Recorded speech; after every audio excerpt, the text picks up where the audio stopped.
Hello and welcome to your review for Doctor Who Series 14 or Season 1, Space Babies. Today I will be reviewing the episode of Space Babies that aired on BBC One last night and had a BBC iPlayer release for 18 hours previous.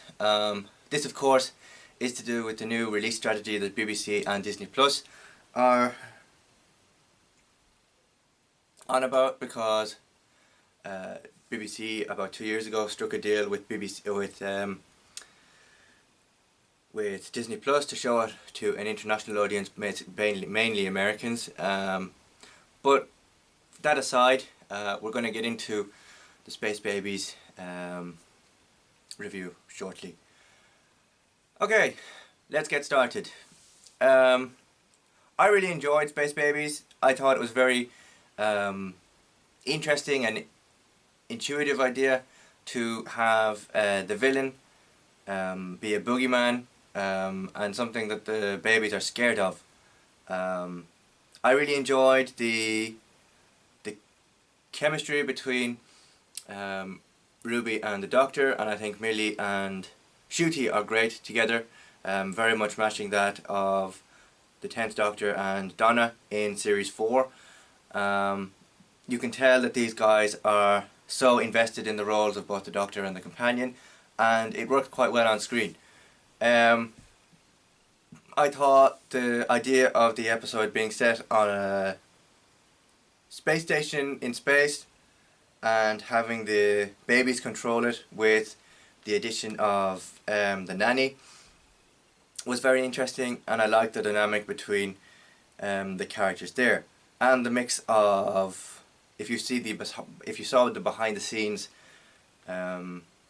episode of Doctor Who Unleashed to do with Space Babies, you would know that they got a mix of practical and visual effects, especially with the movement of the babies' mouths, which I thought was a bit odd, considering babies of that age don't tend to speak. They tend to babble and murmur in baby language. And also I thought it was a bit odd that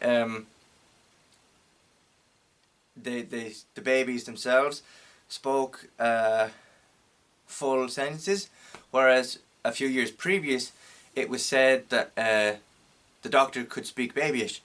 So you might remember in, I think it was Series 6 of Closing Time of New Who, the Lodger, also known as Craig, had a baby with his wife, and it was goo goo gaga, and then the Doctor said that he could speak baby, so he understood that. So I don't know why with this one they decided to have full-on conversations as if the babies spoke like adults. But yeah, that's just a little bit of a nitpick, I suppose, leaning into what the Doctor can do instead of what the Doctor thinks he can do. That's just my nitpick though. But overall I thought it was a fairly solid episode. I liked the musical elements of the opener, particularly the reprise of This Is Gallifrey, when the Doctor is explaining where he came from, where his home planet is, and why he was, I suppose, abandoned or something, to do with the Timeless Child storyline that was seen in Series 12, that was brought in by Chris Chibnall, and was quite controversial at the time. A lot of people didn't like it, but I thought, given the instances here,